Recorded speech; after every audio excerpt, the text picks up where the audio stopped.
સવારમાં હું નીકળી પડ્યો પપ્પાને મૂકવા માટે અને મારે વાળ પણ કપાવવાના હતા, કારણ કે શ્રાવણ માસના લીધે મારા વાળ બહુ લાંબા થઈ ગયા હતા. એટલે હું પપ્પાને કરચલિયા મૂકી આવીને મેં વાળ કપાવવા માટે વાસ્કો ચોકડી પર મારા ફ્રેન્ડની દુકાન પાસે આવી ગયો.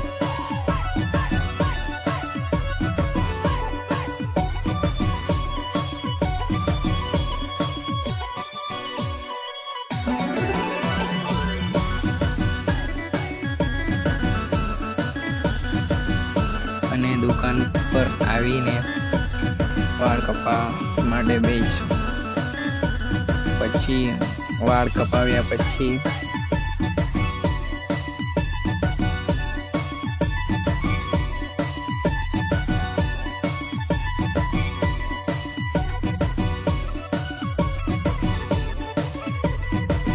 વરસાદ બહુ આવતો હતો, એટલા માટે ત્યાં થોડી વાર ઊભો રહ્યો. પછી હું ઘર તરફ જવા નીકળી પડ્યો.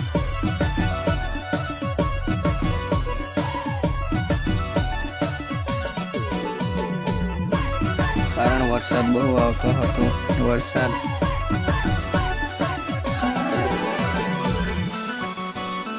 એટલા માટે હું ઘર તરફ જવા નીકળી પડ્યો. કારણ આજે ગણેશ ચતુર્થી પણ છે અને એટલે ફળિયામાં ગણપતિ બાપાની સ્થાપના સમય અનુસાર પ્રમાણે 35 કલાક પછી મુહૂર્ત હતું, એટલે હું ટાઈમ પર આવી ગયો હતો.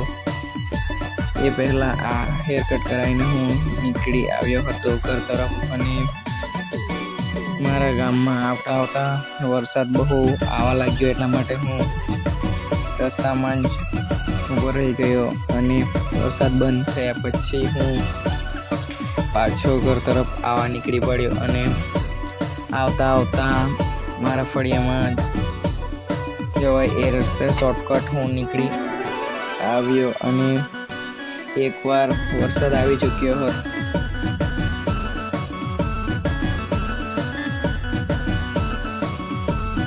અને મેં બાઇક ઉતાવળથી ભગાવીને ઘરે પહોંચી ગયો. અને ઘર બાજુ પણ મેઘરાજા એકવાર આવી ગયા હતા.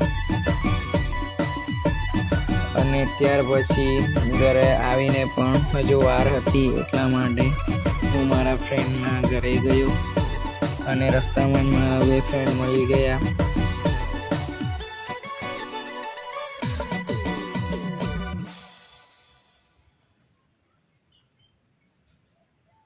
અને ત્યાર પછી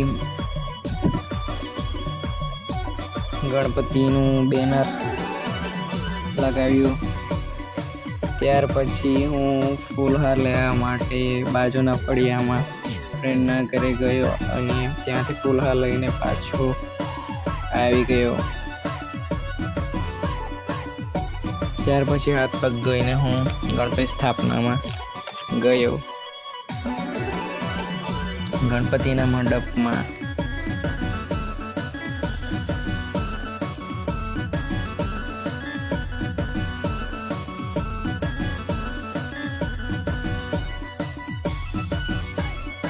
ત્યાર પછી મારા દોસ્તાર સુજીકી સાથે ગામમાંના તમામ મંદિર પૂજા કરવા ગયા હતા.